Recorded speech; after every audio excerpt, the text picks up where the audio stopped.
Hi again guys, and welcome to another breakdown, of course, of an individual car from the latest batch of vehicles, and this time, of course, moving straight on from yesterday's theme of Super GT cars in the pack. The Super GT category in Group 2 specifically is one which is looking pretty healthy actually now. We went from having none at all in the game originally to now we've got 6, which if you think about it is actually one of the most focused on racing classes in the updates. Because if you compare that to something like Group C, we've had, what, 4 of those? So I think Super GTs as a racing category might be the single one that we've had the most of so far, which has been an interesting turn of events. Not a particularly surprising one, especially given how important cars like GT500s and GT300s pretty much always have been in the franchise. There are a ton of them from, say, Gran Turismo 2, for instance, which we probably won't get back, some GT300s in particular, but GT500 certainly seems to be what they're focusing on for the moment. And I do also think it will be interesting to see if we ever do get any GT300s back, which I would say the most likely ones would probably be the RE, even RX-7, and probably the Wedge Sport Lexis, the IS350, because those are already very good looking premiums. But what class would they end up in? That's an interesting discussion potentially for another time, because Group 2 is probably where I think they'd end up, purely because that's the way they've done it with these, despite being nowhere near as fast. But they would arguably fit better in Group 3 in terms of performance. But of course, the class system doesn't always make total sense in GT Sport, and that is of course if we get any of those at all. For the moment though, we have 3, of course, returning legends, 2 in particular, yesterday's GTR and today's NSX. The Lexus SC430 was never as much of a legend. Popular, yes, I personally like it quite a bit, and of course we'll get into that more tomorrow, but I used to see way more people using GTRs and Stealth NSXs in particular, in fact both of the Stealth versions of these Nissan and Honda models, far more than the Lexus, because the Lexus was always good, but these two were great. They were cars that in the right hands could take on prototypes. They were that good. Now, that's not necessarily the case anymore, because the game is more realistic, the class systems don't really allow for that usually, but it is interesting to see a combination of, I believe, 2 things. One, which I touched on yesterday, and that is that because we have less cars to work with in GT Sport, then purely based on simple math, really, we end up using the cars that we do have more often than we would have if those same cars were in GT6, because when you've got 1200 cars to choose from, you tend to drive a lot more of them, and as such each of them will get a little bit less use, and then you'll have a few that you go to a lot. That is carried over for sure in GT Sport. We all have our favourites and our cars with the highest mileage, but the amount of cars that you'll find you will have done mileage in or used at least a couple of times is probably more so compared to what it would have been compared to the grand scheme of the car list in the past of the franchise, if what I'm saying makes sense. It does to me, but I think you'll probably understand what I mean. Now, that combined with the fact that the game has better graphics, better physics, etc., I think for me makes me enjoy cars like this more than I ever did in GT6. I never used the GTR or the NSX, or even the Lexus to be honest, unless it was some specific Super GT event.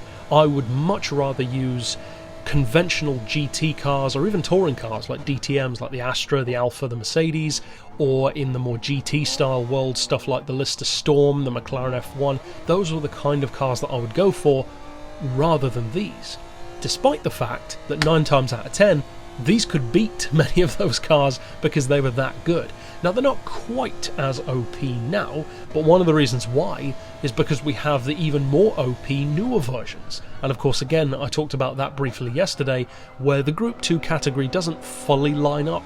It's more of a broad term at the moment, kind of like Group X, wherein the cars don't really take each other on, they're just in the same category because they're Super GT cars. Just like with Group C versus the traditional modern LMPs in Group 1. Now, in the case of this car, it was pointed out in a couple of messages and comments yesterday, of course, that the NSX is heavier than the other two because of its real-world success. And of course, they are penalised in Super GT based on success. They get extra ballast, etc., or ballast even. That it surprises me, to be honest, not just in real life, but even in the game, because the GTR just feels better.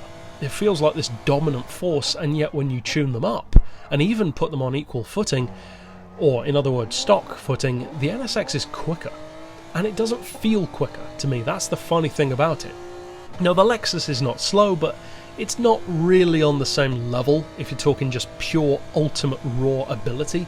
The Lexus just feels like it's at a little bit of a disadvantage to me compared to these other two. It's still extremely quick, and in the right hands it can certainly win, but the GTR is just brilliant straight out of the box, and the NSX has a real world track record. It's a brilliant road car to begin with, so of course it makes no surprise at all that it would be a good race car, of course. And it's arguably the most super sports, almost exotic-esque of the three. The GTR is exotic in a general sense, but the Skyline and GTR lineage is not really sports car territory, it's JDM territory, whereas the NSX arguably is not a JDM car, really. It's a sports car, and some of them are super sports cars, and the new one you could even say is a supercar. It's always been more of an exotic, more of a Porsche rival, not a domestic car rival, which is what the GTR was born from. And the Lexus, of course, is its own thing entirely, being a luxury sports convertible. So the NSX arguably has a leg up to begin with in sports car racing, because it's already a sports car. So you make it wider, you lower the centre of gravity, it's in the relatively unique position of having a mid-engine as well, which gives it a completely different handling signature.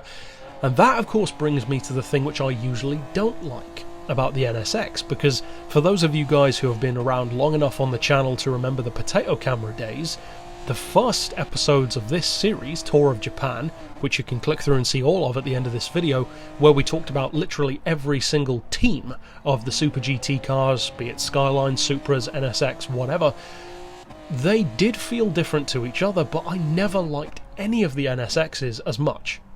For the exact same reason why I didn't use the Audi R8 LMS that much. Also, of course, a mid-engine, rear-wheel drive car, but in particular those two, the Audi and this Honda, they just had such weird handling profiles. Clearly very fast, and obviously very competitive, and very popular, but I could just never get on with them, until I changed up my tuning style. And that was what made the world of difference. With the diff in particular, you can totally change the characteristics and the personality of a car like this one. And it's all for the better. Across the board, you can completely change this car into a car that's fast but challenging, to way less challenging, and ultimately even faster. To the point where, of course, my tune for it today was even quicker than my tune for the GTR yesterday. Despite the fact that the GTR, I would say, is overall a better car, because it's less taxing to drive, it's easier to drive, in other words, far more forgiving, and it just feels faster. And yet the NSX was the quicker of the two, and likewise in the real world, that's why it got the extra ballast. Now thankfully it does make up some of that lost ground with its extra 50 kilo ballast by the fact that it has more power. 510 horsepower to the roughly 495 or 494 technically of the GTR, and also the 487 I think it is on the Lexus as well. So the Honda is more powerful.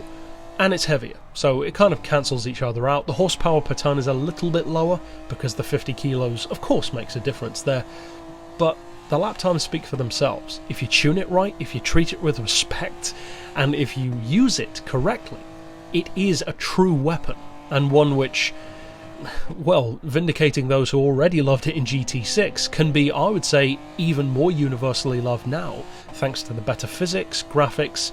It just feels better, I think, than it ever did in GT6, and now I actually like it a lot more as well, from a combination of how good the car feels and how responsive it is to tuning. But overall, that's it for this particular review. If you want to try out my tune, which totally changes the car compared to stock, then click through here at the end to see that. But for now, as always, thanks for watching.